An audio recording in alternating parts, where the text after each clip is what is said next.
antara 3 sampai 9 sebutannya bid'ah. Dan sebagian mufassirin mengatakan ditafsirkan ayat itu adalah 7 tahun. Nabi Yusuf bertambah masa tahanannya 7 tahun. Apa kata para mufassirin? Allah tanda petik menghukum Nabi Yusuf karena satu kesalahan. Apa kesalahannya? Minta tolong sama manusia.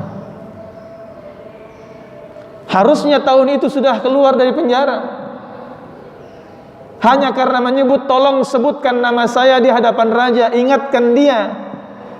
Justru Allah menghukumnya dengan sesuatu yang terbalik. Bertambahlah masa tahanannya selama 7 tahun berikutnya. Allahu Akbar. Allah mengingatkan Nabi Muhammad di masa-masa tahun kesedihan itu justru dengan peristiwa atau surat Nabi Yusuf yang salah satu kejadiannya adalah seperti tadi. Seolah Allah ingin mengatakan kepada Nabi Yusuf, kata para ulama, wahai Muhammad, janganlah bersandar kepada sahabatmu. Gak usahlah kemudian kau bersandar kepada sukumu. Gak usah mentok. Jangan merasa kehilangan dukungan karena engkau kehilangan istri dan pamanmu. Toh engkau pergi pun ke Taif, engkau juga diusir dari sana. Kemana lagi engkau pergi? Fa aina tadhhabun? Dalam kondisi hidup ini mungkin beberapa kita pernah mengalami kejadian, kok kita seperti ditunda oleh Allah Subhanahu wa taala. Jangan-jangan kesalahan kita ada di sini. Kita perginya nggak langsung kepada Allah Subhanahu wa taala. Saya sedikit cerita. Allah memberikan hikmah ini kepada kami luar biasa. Bulan Juni sampai awal Agustus kemarin, itu keluarga kami 14 orang Pak terpapar COVID. 14 orang dari 2 klaster rumah. Termasuk yang paling parah adalah ayah saya. 42 hari di dalam rumah sakit dan 30 hari kurang lebih di ruang ICU. Selebihnya di ruang perawatan. Post COVID dan sebelum COVID.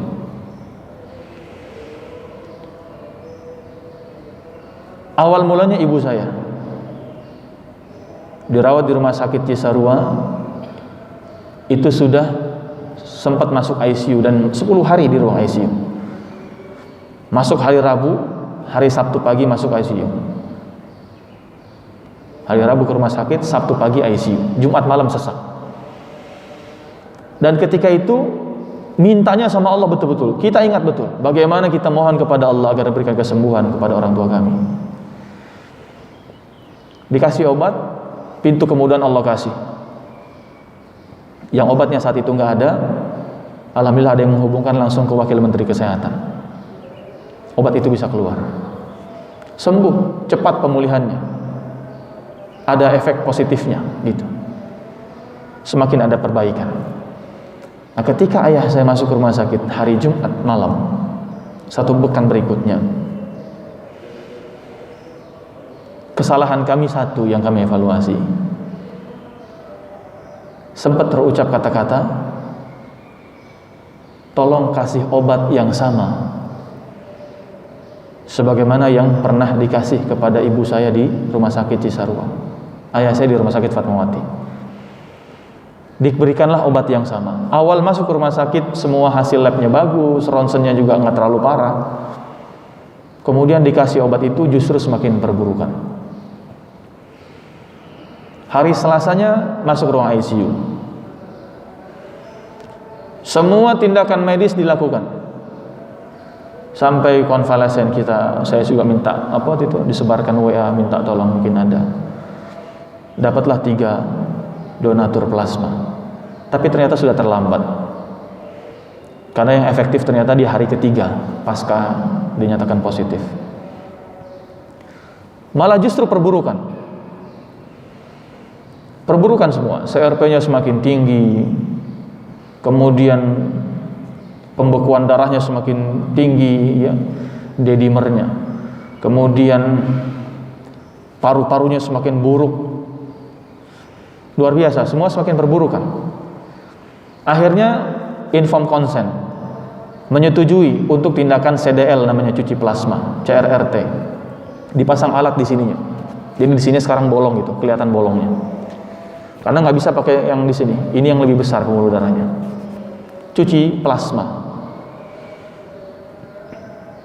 Dan biaya tidak sedikit dan tidak di-cover pemerintah, sekitar 26 juta.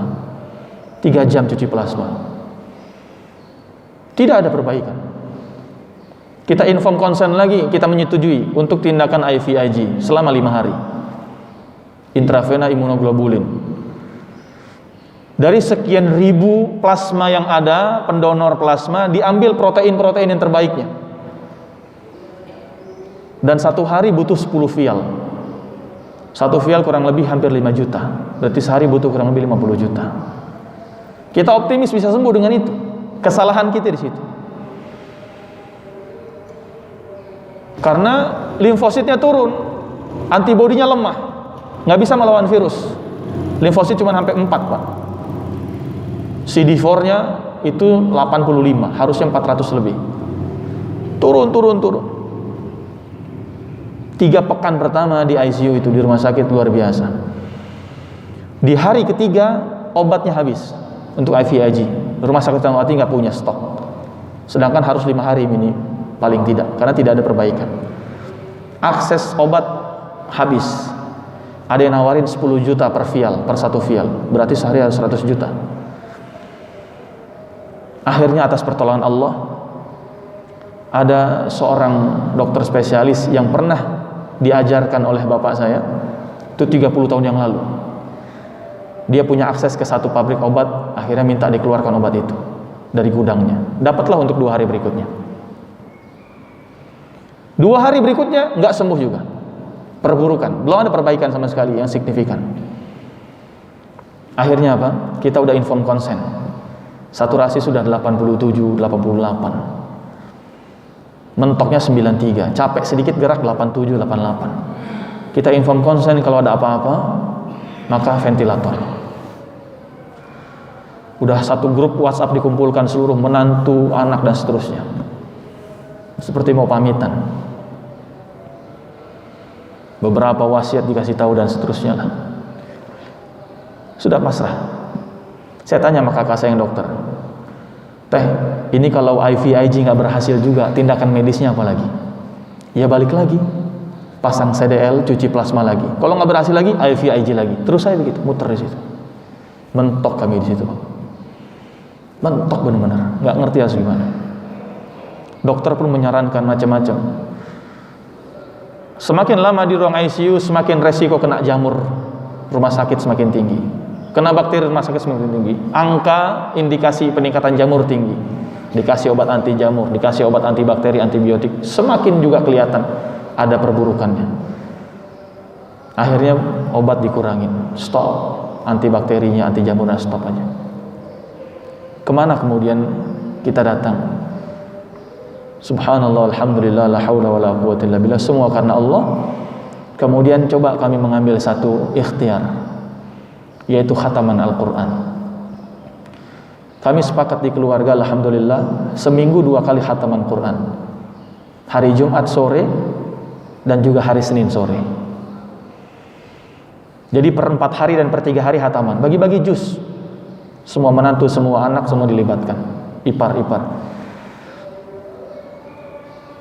Dan subhanallah, alhamdulillah, ternyata justru semakin perbaikan.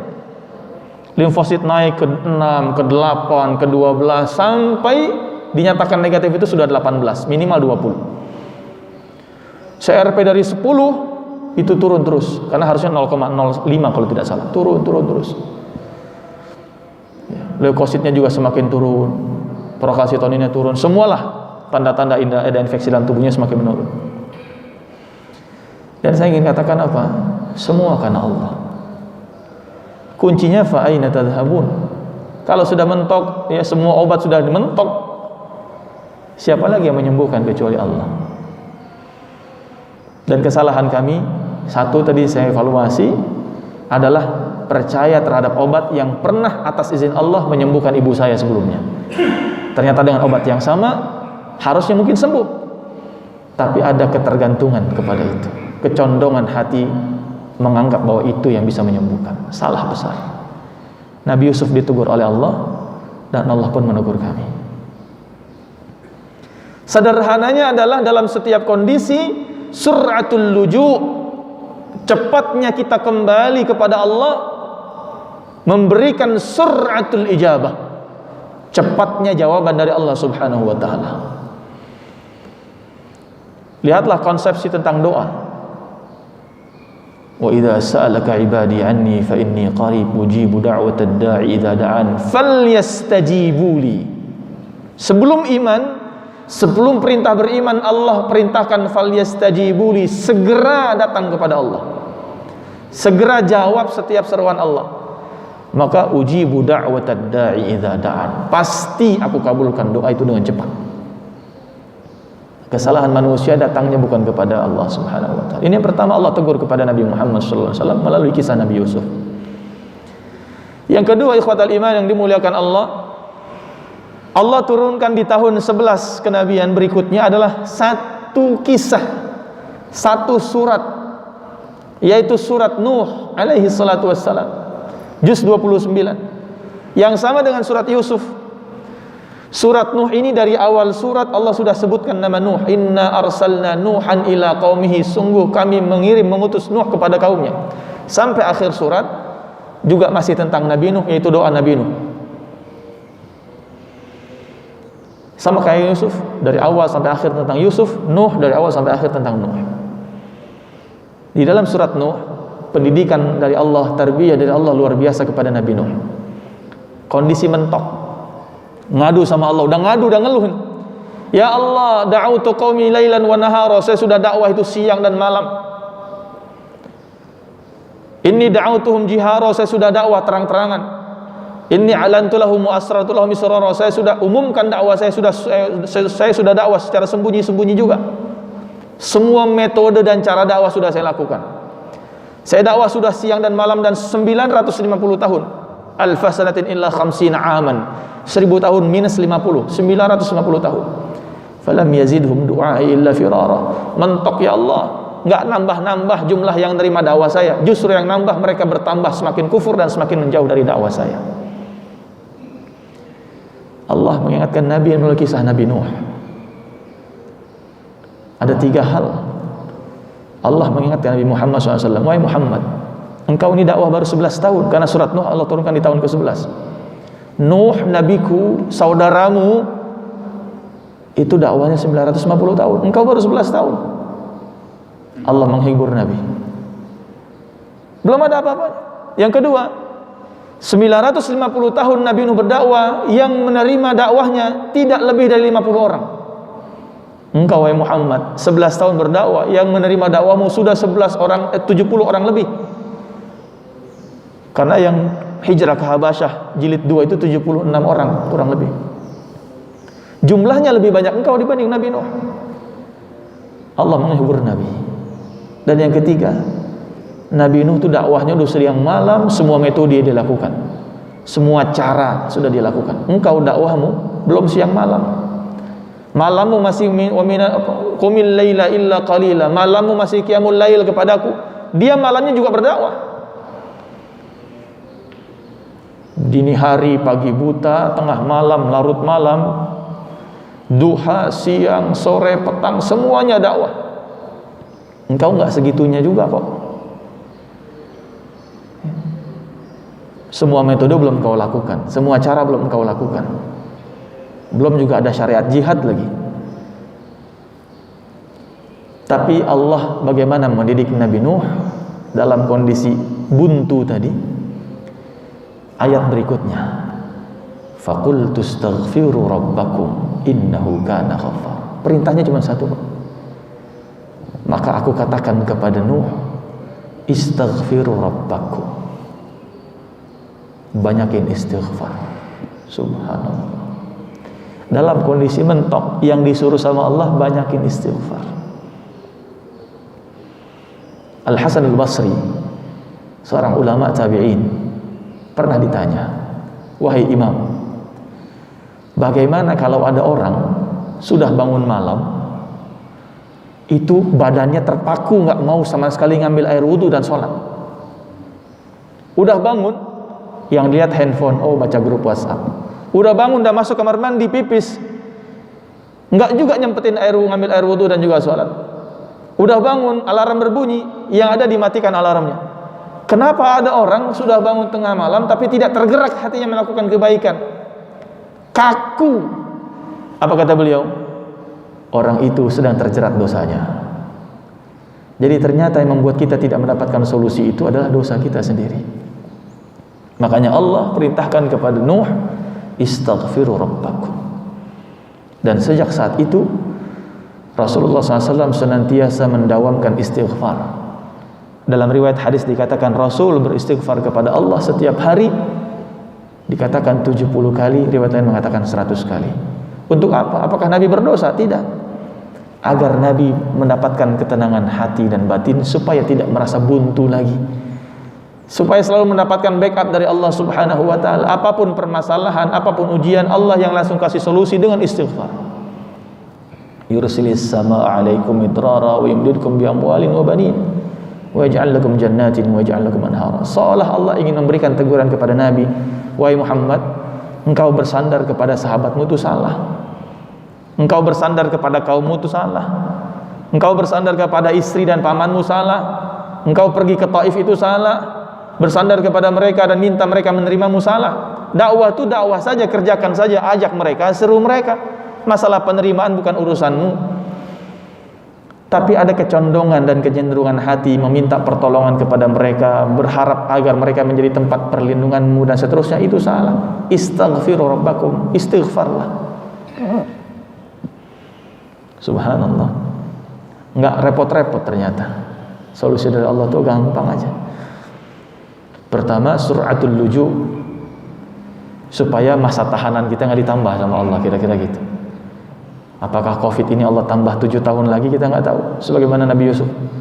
Hanya karena mungkin ada sebagian di antara kaum muslimin yang patokannya datangnya kepada manusia, diundangnya profesor-profesor ahli epidemiologi, diminta pendapatnya mereka, nggak datang kepada Allah. Giliran kasusnya berhenti, giliran kasusnya menurun, apa kata mereka? Lihatlah pemberitaan, angka Covid menurun, angka kematian menurun katanya, bor rumah sakit, bed occupancy rate-nya menurun. Apa kata mereka? Karena PPKM berhasil. Subhanallah. Nggak ada mengucapkan alhamdulillah sama sekali. Nggak ada karena Allah sama sekali. Karena PPKM berhasil. Di mana Allahnya mereka taruh? Ya. Padahal dulu ketika sedang meningkatnya istighosah rame-rame, istighosah kubra online di mana-mana, pejabat ini istighosah kubra. Tapi ketika sudah berhasil, karena PPKM. Subhanallah. Lupa kepada Allah Subhanahu wa ta'ala. Dan dalam banyak ayat Allah kisahkan tentang itu. Manusia kebanyakan begitu. Wa idza massal insana dhurr. Manusia kalau sudah ditimpa kesulitan, da'ana, dia mintanya sama aku.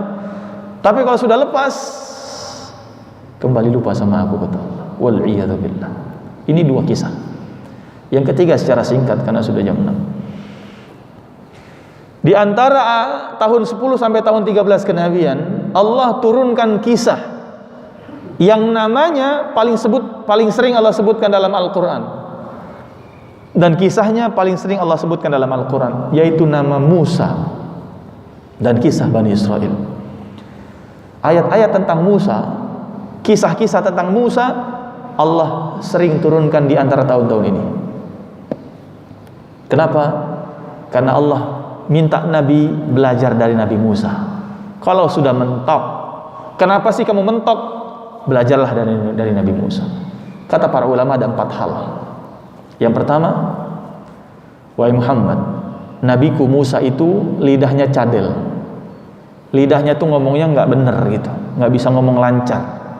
Karena dulu waktu bayi dia pernah makan bara api, ketika dikasih pilihan antara susu dan bara api, dia ambil bara api, dia makan bara api dan membuat lidahnya cadel, terluka. Sementara lisanmu itu fasih. Yang kedua, wahai Muhammad, Musa itu dia punya beban masa lalu, track recordnya nggak bagus di tengah kaumnya. karena pernah mukul orang dan orang yang dia pukul mati. Engkau wahai Muhammad, itu track recordmu sama sekali bagus, tidak ada yang buruk sama sekali. Engkau dari mulai muda sudah digelari Al-Amin, orang yang dipercaya, nggak pernah berzina, nggak pernah mabok, nggak pernah minum khamr, nggak pernah judi, nggak pernah nyolong, nggak pernah ngapa-ngapain. Engkau pribadi yang bagus, yang baik. Yang ketiga, Musa itu punya hutang balas budi kepada Fir'aun yang udah ngasuh dia. Tinggal di rumah Fir'aun, di sana Fir'aun, diasuh sama Fir'aun. Engkau tidak ada balas budi sama Abu Jahal sama sekali, sama Abu Lahab, sama Abu Sufyan dan abu-abu yang lain. Nggak ada balas budinya, nggak ada hutangnya di situ. Harusnya lempeng-lempeng aja berdakwah. Yang keempat, Musa itu sahabatnya cuma satu, yaitu Harun. Sudah cuma satu, nggak bisa diandelin lagi. Bani Israel Allah selamatkan dari kejaran Fir'aun. Mereka melihat dengan mata kepala mereka sendiri, tongkat Nabi Musa bisa membelah lautan, laut terbelah, mereka bisa melalui lautan itu dalam kondisi selamat. Dan dengan mata kepala mereka sendiri mereka melihat Fir'aun Allah tenggelamkan di dasar lautan. Beriman. Kemudian Allah panggil Nabi Musa menerima wahyu 40 hari 40 malam. Nitip kepada Harun, wahai Harun, ini jaga nih, Bani Israel ini tabiatnya susah diatur, gampang kafir. Pagi beriman, sore bisa berubah lagi. Tolong jaga, saya mau tugas 40 malam. Baik. Dilakukanlah oleh Harun sekuat tenaga. Tapi setibanya Musa kembali dari 40 hari 40 malam bertemu dengan Allah itu menerima wahyu, ternyata yang terjadi adalah Bani Israel kembali menyembah sapi yang dibuat dari emas oleh Samiri.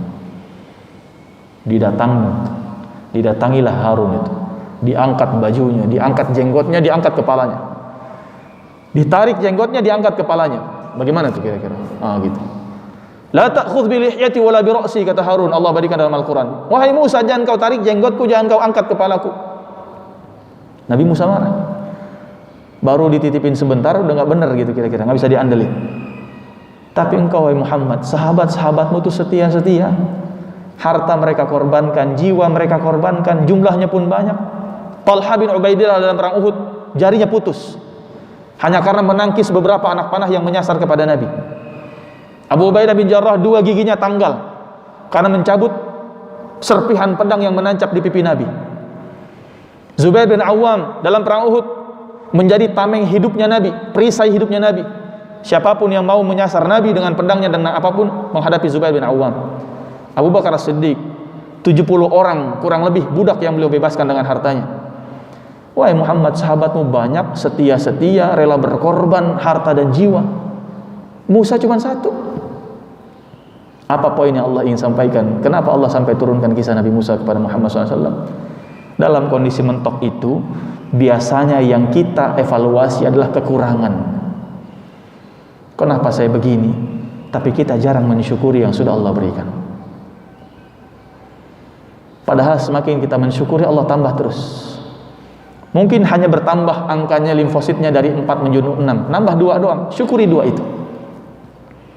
Dan ketika saya coba konfirmasi kepada ayah saya belajar apa kira-kira yang bisa membuat beliau tanda petik bertahan. Beliau cerita dengan meneteskan air mata. Beliau bilang setiap malam saya manggil ayah saya Buya. Buya selalu berjanji sama Allah, berbaiat, bersyukur dengan penyakit ini. Itu aja. Dan setiap ada kabar saturasinya naik sedikit saja, walaupun hanya 1, alhamdulillah. Turun sedikit atau turun anjlok naik sedikit, alhamdulillah. Seringkali kita hanya sakit 2 hari, ngeluhnya luar biasa, tapi kita lupa mensyukuri nikmat sehat yang 360 sekian hari. Kita rugi punya mungkin hanya satu buku kas gitu ya, satu pembukuan 1 tahun saja rugi. Tapi kita lupa mensyukuri sekian tahun kita selalu Allah kasih untung misalnya. Manusia seringkali innal insana khuliqa halu'a, seringkali hanya berkeluh kesah. Dikasih kesulitan berkeluh kesah, dikasih kebaikan pun malas berbuat kebaikan. Idza massahu syarru jazu'a wa idza massahul khairu manu'a. Lagi-lagi ayatnya illal musallin, mereka yang kecuali salat, yang setiap ada masalah minta tolongnya sama Allah Subhanahu wa taala, kembalinya kepada Allah, senantiasa menjemput kemudahan dengan istighfar dan senantiasa mensyukuri apapun yang sedang dialami kondisinya. Ini 3 hal, 3 cara Allah mendidik Nabi Muhammad sallallahu alaihi wasallam dalam kondisi kebuntuan, dalam kondisi yang mungkin tidak tahu harus berbuat apa lagi.